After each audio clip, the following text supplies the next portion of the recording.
गरीब भाई की अमीर बहन। किशोर और पिद्दी दो भाई बहन थे। पिद्दी बहुत खर्चीले स्वभाव की थी। वो जितना कमाती अपने ऐशो आराम में पैसे उड़ा दिया करती। लेकिन किशोर समझदार था, घर को साथ लेकर चलना जानता था। अपनी बहन के जितना कमाता तो नहीं था, लेकिन फिर भी वो किसी तरह घर का खर्च चला लेता था। एक दिन पिद्दी किशोर से कहती है, किशोर, तुम थोड़ा ज्यादा क्यों नहीं कमाते? मेरे दोस्त रोज मेरा मजाक उड़ाते हैं। अरे बहन, मैं कोशिश तो कर रहा हूँ। अच्छा सुनो, अगले महीने रक्षाबंधन है, मुझे सोने का हार चाहिए, इससे कम कुछ भी ना लूंगी। अरे दिला दूंगा बहन। किशोर को पूरी रात नींद नहीं आती। उसके दिमाग में बस ये चल रहा था कि उसकी माली हालत इतनी बिगड़ चुकी है, अब वो सोने का हार कहाँ से लाएगा। अगले दिन किशोर सुबह सुबह घर से ये बोलकर निकल गया कि पिद्दी, मैं गांव से बाहर जा रहा हूँ, कुछ दिन घर नहीं आऊंगा। किशोर ने अपने काम के साथ साथ फेरी में कपड़े बेचने भी शुरू कर दिए, जिससे वो ज्यादा से ज्यादा पैसे कमा सके। रात में वो एक बिल्डिंग की चौकीदारी भी करने लगा। अपने काम से थोड़ा बहुत समय निकालकर बस कुछ घंटे की नींद ले पाता था। और कब वो कुछ दिन एक महीने में बदल गए और रक्षाबंधन भी आ गया, पता ही नहीं चला। लेकिन किशोर अभी तक घर वापस नहीं लौटा। जहां वो काम करता था, पिद्दी के नाम का गुल्लक रखा हुआ था। किशोर ने उस गुल्लक को फोड़ा और सारे पैसे इकट्ठा करके एक सोने का हार खरीद लिया। घर में पिद्दी किशोर का इंतजार कर रही थी। तभी किशोर आता है। कहाँ चले गए थे? 4 दिन का कहा था और 1 महीने से पता नहीं कहाँ गायब हो गए थे। मैंने बस एक हार मांगा था और तुमने तो घर ही छोड़ दिया। अरे मुझे थोड़ा काम मिल गया था। कुछ नहीं, सब समझती हूँ, बहाने थे तुम्हारे।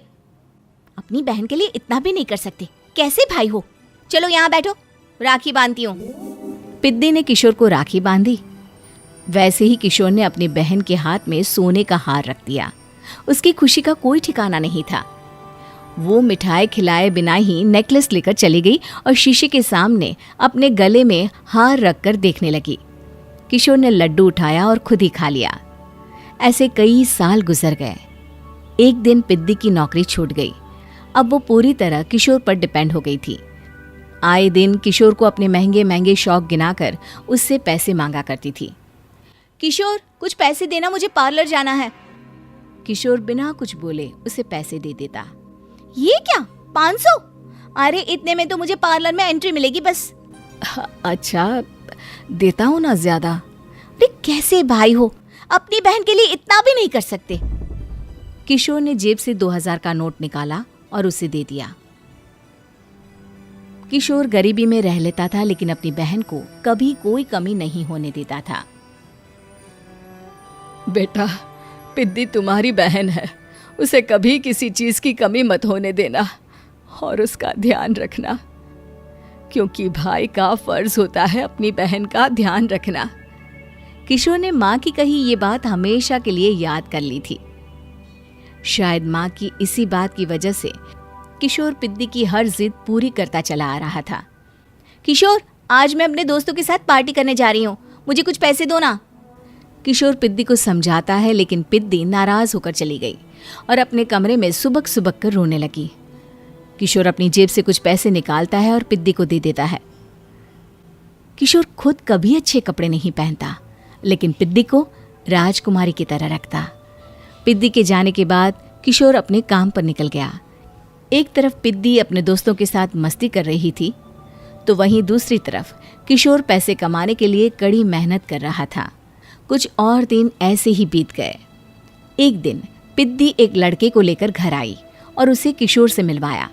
किशोर, मुझे इस लड़के से शादी करनी है, लेकिन इनके मम्मी पापा बोल रहे हैं कि उनको दहेज में एक कार चाहिए, तभी वो मेरा और पंकज का रिश्ता कबूल करेंगे।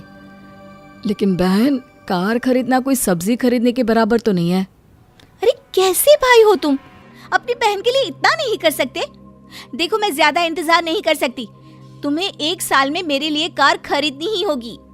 अच्छा पंकज, एक काम करो, कल तुम अपने माता पिता को घर बुला लो, मैं उनसे तुम्हारे और पिद्दी के रिश्ते की बात कर लेता हूँ। अगले दिन किशोर के छोटे से घर में पंकज और उसके माता पिता आते हैं। बेटा, तुम्हारी बहन ने हमारी शर्त तो बता ही दी होगी। जी। बेटा, तुम तो इतने छोटे घर में रहते हो, दहेज कहाँ से लाओगे? मैं अपनी बहन की खुशी के लिए सब कुछ कर सकता हूँ। पंकज और पिद्दी का रिश्ता तय हो जाता है। किशोर अब अपनी क्षमता से 4 गुना ज्यादा काम करने लगता है। सुबह सबके घरों में न्यूज़पेपर फेंकता, दिन में मजदूरी करता और रात में चौकीदारी करता। खूब मेहनत करके किशोर ने अपनी बहन की शादी के लिए पैसे जुटा लिए। उसने अपनी बहन के लिए कार खरीद ली। जब वो पिद्दी के ससुराल वालों से मिलने गया तो उन्होंने किशोर से और पैसों की मांग की। इस बार किशोर हार चुका था। पिद्दी माफ करना, मैं तुम्हारी शादी उस लड़के से नहीं कर सकता। वो लालची लोग हैं, उन्हें सिर्फ पैसों से मतलब है। देखो किशोर, मैं पंकज से ही शादी करूंगी। क्योंकि पिद्दी ने तो किशोर की बात न मानने की जैसे कसम खा रखी थी। किशोर ने पंकज को घर बुलाया। पंकज, तुम अपने माता पिता को समझाते क्यों नहीं हो? भैया, वो हमारी शादी के लिए मान गए, मेरे लिए तो यही बहुत बड़ी बात है।